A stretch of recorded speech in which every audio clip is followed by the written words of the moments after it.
चंद्रलोक कुमार, प्रधानमंत्री फसल बीमा योजना का जिला समन्वयक हूँ। और आप लोग जो योजना प्रधानमंत्री योजना चलाई जा रही है, एक केंद्र सरकार और राज्य सरकार के द्वारा चलाई जा रही योजना है।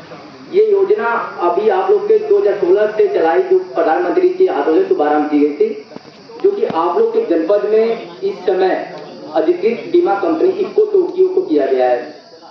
इक्को टोक्यो आप लोग के जनपद अमेठी में 2023 से लगातार संचालित है, जो अभी तक संचालित ही है। आप रहेगी प्रधानमंत्री फसल बीमा योजना के बारे में विस्तृत जानकारी। सबसे पहले तो फसल बीमा है क्या, इसके उद्देश्य क्या है। फसल बीमा के फसल बीमा का उद्देश्य है प्राकृतिक आपदाओं से अधिसूचित क्षेत्र में अधिसूचित फसल बोए जाने के लिए बीमा कवर प्रदान करना। दूसरा क्या है, कृषि में तकनीकी क्षेत्र को बढ़ावा देना, आपदा वर्षों में आपके आय को स्थिर रखा जा सके, ठीक है। और दूसरी चीज क्या है कि बीमा वो कौन करा सकते हैं। बीमा वो सभी विशेष पात्र हैं जो अधिसूचित क्षेत्र में बीमा कराते हैं, चाहे वो रीढ़ी हो चाहे अरीढ़ी हो। तो बीमा कराने के लिए सबसे पहले आपको 2 सीजन मिलता है, एक होता है खरीफ सीजन और एक होता है रबी सीजन। रबी सीजन में अब तो लगभग समाप्ति हो चुका है, क्योंकि रबी सीजन का किसान के द्वारा प्रीमियम होता है 1.5% और खरीफ के सीजन में होता है 2%। अब हम आते हैं बीमा कैसे होता है, कहाँ से बीमा करा सकते हैं, किसके माध्यम से करा सकते हैं, जिससे कि आप लोग को कहीं भटकने की समस्या उपलब्ध ना हो। बीमा सबसे पहले हम रीढ़ी की बात करेंगे। रीढ़ी वो किसान जो है, रीढ़ी जिनके किसी संचालक जैसे किसी धारक है, किसी को किसी जगह अपने खेतों पे लोन लिया हो और बैंकों में किसी चलता हो, तो वो लोग जो एक निर्धारित तिथि होती है 31 जुलाई, मतलब आप करीब जब धान पौधे लगाएंगे तो आपकी निर्धारित तिथि दी गई है 31 जुलाई। आप 31 जुलाई के पूर्व में आप अपने बैंक को संपर्क करके कि बीमा मेरा कटा है नहीं कटा है, आप लोग कटवा ले रहे हैं। दूसरी चीज है, बीमा आप जन सेवा केंद्रों के माध्यम से करा सकते हैं, जो जिनके किसी कार्ड नहीं है, जिनका खेतों पर बीमा नहीं है, वो जन सेवा केंद्रों में जाके अपना दस्तावेज, जो सामान्य दस्तावेज होते हैं, सबसे पहले तो आधार कार्ड, पासबुक, इंतखाब और हम इसमें बटाई कराते हैं। जो बटाईदार किसी का खेत पे अपना लीज पे लिए हैं, तो उनको स्टाम्प या कोई आप संबंधित ग्राम प्रधान से लेटर के पत्र से कि हमने इनका खेत रेन लिया है, लीज पे लिया है, वो इसमें दोनों आ जाएंगे किसान। फिर उसके बाद यहाँ से आती है कि हमने बीमा करा दिया। बीमा कराने के लिए तो जन सेवा केंद्र हो गया, आप चाहें तो कृषि कार्यालय से भी संपर्क कर सकते हैं, या हमारे DDAG साहब का कार्यालय है ताला में, वहाँ से भी आप संपर्क कर सकते हैं। अगर इनसे अभी आपको समझना है, अगर ना हो जाना पड़े, आपको इस सुविधा का लाभ बैठे घर से चाहते हैं, तो आप अपने मोबाइल में गूगल खोलकर PNSBI.gov डाल के लॉगिन करेंगे और अपने मोबाइल से स्वतः अपने खेतों का बीमा कर लेंगे। अब तो यहाँ से प्रारूप खत्म होता है कि हमने बीमा करा लिया, बीमा हमारा खेतों का हो गया।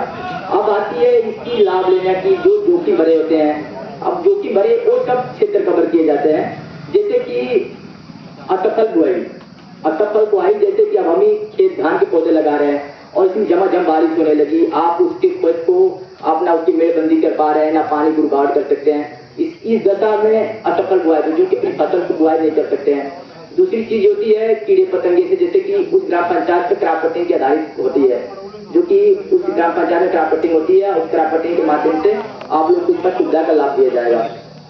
अब आती है हम तो ग्राम पंचायत स्तर और जो कि व्यापक स्तर पर बात कर रहे थे, हम सीधे आते हैं व्यक्तिगत स्तर पे। व्यक्तिगत स्तर वो है जिसके एक ग्राम पंचायत में अगर एक ही व्यक्ति का जो कृषक है, उनके खेत से बारिश या किसी दवी आपदा जैसे भूस्खलन, बादल फटना, असामयिक वर्षा होना, बिजली उत्पन्न होना, इन सब कारणों से अगर आपकी फसल नुकसान होती है तो आप उसके 72 घंटे, जो कि पहले 48 यानी 48 घंटे का समय था, कि आप 48 घंटे के समय में आप अपने फसलों के नुकसान की सूचना दे सकते हैं। लेकिन इसको सरकार ने देखते हुए, समय अवधि को देखते हुए इस समय अवधि को बढ़ा के 48 नहीं 72 घंटे कर दिए हैं, जो कि आपके पास व्यापक समय है। इस समय के रहते हुए आप समय में अपनी फसलों की सूचना दे सकते हैं। फसलों की सूचना आपको देना होता है 14,443, जो पहले ज्यादा लंबा बड़ा नंबर होता था, लेकिन इसको 60 फॉर्म में कर दिया गया 14,443। इसको आप अनिवार्य रूप से टोल फ्री के माध्यम से कॉल कर सकते हैं। अगर इस टोल फ्री के माध्यम से आप कॉल नहीं कर सकते हैं, आप बैंक से बीमा कराए हुए बैंक में जाके मैनेजर साहब से बोलकर वहां से लेटर जारी करवा सकते हैं, कृषि कार्यालयों से आप लेटर जारी करवा सकते हैं, जिससे जिससे आप मोबाइल से छोटा बीमा किए हैं वहां से भी आप कंप्लेन कर सकते हैं। मतलब किसानों को सुविधा को देखते हुए किसानों को घटने की जरूरत नहीं पड़े, इसलिए सरकार इस सुविधा को जितने विस्तार कर दी गई है। और आती है बारी की बीमा जब हो जाता है तो एक टीम गठित की जाती है तत्काल, जो कि लेखपाल होते हैं, कृषि विभाग की कर्मचारी होते हैं, हमारे बीमा से संबंधित होते हैं, जिले से एक होते हैं। तो लगभग 4 योजनाएं जो 4 विभागों से मिलकर ये टीम बनती है। जब टीम बनती है आपका खेतों पर जाके मौके पर सर्वेक्षण होता है, अवलोकन किया जाता है, कितना नुकसान है, कितना परसेंटेज होना चाहिए, कैसे नुकसान, ये सारी चीजें देखा जाता है। फिर उसके साथ आपका दस्तावेज लिया जाएगा वेरीफाई के लिए। ऐसा नहीं है कि आप बीमा कराएं तो दिखता है कि बीमा वाले, लेकिन वेरीफाई के लिए जरूरी होता है कि आप अपने दस्तावेजों को स्वतः ठीक से हमको वेरीफाई करके दे रहे हैं कि कुछ समय के बाद जैसे एक जो मुआवजा है ना, ये मुआवजा उस समय आपको की खातों में हस्तांतरित किया जाता है कि जैसे आप अभी गेहूं का बीमा तो खत्म हो गया, धान का बीमा करा रहे हैं और गेहूं में जिसका नुकसान था वो उनका पैसा अब आना चालू हो गया, ताकि आपको धान बोने में या धान की जो भी सामग्रियां लगती हैं, आपको खाद डाई यूरिया जो भी उर्वरक लगते हैं, आपको खरीदने में कठिनाई न पड़े। ये उस टाइम पैसे आपको हम उसी पे आते हैं। तो पहले बात की बीमा जो होता है, आपकी बात कर लेते हैं। बीमा जो है खरीफ मौसम में 1592 रुपए 4 हेक्टेयर का होता है, ठीक है, और उसका बीमित राशि होती है 79,600 रुपए।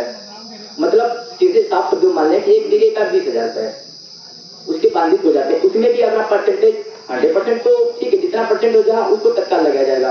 अभी आप हमको बता दें, कृषि विभाग के साथ हमको सुनने में आया कि यही जो है कोई उनसे उनके फसल नुकसान